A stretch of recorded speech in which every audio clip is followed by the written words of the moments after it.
Je pense pas me mouiller en disant qu'on est dans une époque où notre génération manque de sens et de choses auxquelles s'accrocher si on compte pas à League of Legends et les réseaux. Aujourd'hui, j'ai l'impression que vraiment la famille, la religion et l'appartenance culturelle prennent de moins en moins de place dans nos valeurs en France. Et qu'on soit pour ou contre tout ça, je pense que ça reste des supports réconfortants si ta vie est pas folle, tu vois. C'est pas pour rien que le taux de dépression est tellement plus élevé qu'avant. Genre, on est dans une génération qui manque de sens dans tout ce qu'on fait.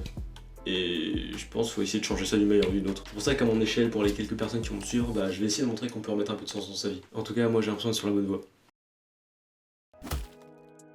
Il y a quelques mois, je suis tombé sur une citation qui disait qu'on a deux vies, et que la deuxième commence quand on se rend compte qu'on en a qu'une. Genre, c'est putain de bateau, mais ces derniers mois, j'ai l'impression de m'en être rendu compte. Genre, j'ai commencé à vivre comme je voulais, et j'ai peut-être trouvé un peu de sens à tout ça. J'ai arrêté mes études d'ingénieur pour me consacrer à la création. Genre, je suis retourné à ma petite banlieue, dans la même chambre où j'ai grandi, dans le même bureau sur lequel je faisais mes devoirs. Mais là où à l'époque je tuais les maths parce que mes darons voulaient que je devienne ingénieur, ce jour-là, je suis revenu avec une vision que je voulais partager à travers ce que je fais. Voilà comment j'ai commencé à kiffer ma vie juste en créant des trucs, quoi. D'où cette idée qui a vraiment changé ma manière de voir les choses ces derniers mois. Et avec ça, je suis vraiment passé d'un gars perdu à un gars un peu moins perdu. Mais ça a suffi à me donner genre une vraie raison de me lever le matin, quoi. Cette idée, c'est vivre pour créer.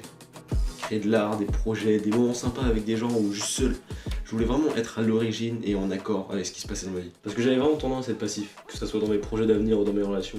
Et je suis toujours pas mal. Mais je trouve que c'est important qu'on s'en rende compte. Et franchement, rester passif, c'est le fléau qui m'a fait tellement procrastiner. Tout est fait pour qu'on fasse le moins de choix possible. Genre par hasard, les algos de recommandation sur tout ce qu'on consomme, les feeds TikTok, tout ce bazar. Donc à force, discerner le bon du mauvais choix devient plus si naturel si on n'a plus l'habitude. Et voilà, c'est un peu pour ça qu'à 18 ans, je décide de faire le choix que j'aurais jamais pu faire sans cette manière de penser. Et j'arrête mes études.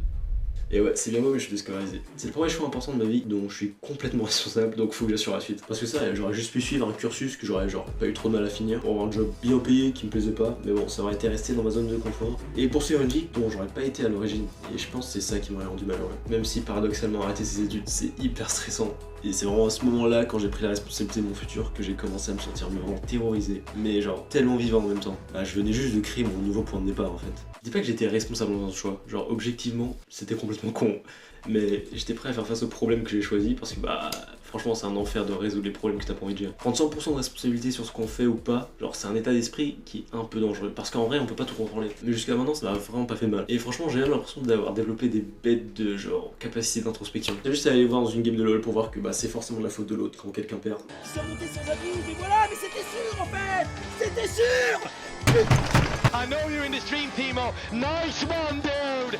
Disappointed me like you did with your parents. Même si ça donne des moments mythiques, ils ont pas l'air hyper contents sur le moment les gens. En même temps, c'est pas la chose la plus simple de se remettre en question nous et pas les autres. Mais je pense que c'est la solution si on veut essayer d'être quelqu'un d'un peu moins aigri et essayer d'avancer dans sa vie, quoi. Mais bref, pour l'instant, je pense que pour commencer à vivre, faut juste sortir de sa zone de confort et créer des choses qui tiennent à cœur. Et là, il y a le choix, il suffit juste de fouiller un peu en soi. Genre, c'est trop dangereux de laisser sa vie défiler devant nos yeux. Genre, imagine, il se passe 10 ans et t'en as rien fait alors que tu savais que tu pouvais construire des meilleurs souvenirs que ton rank up silver 2, genre.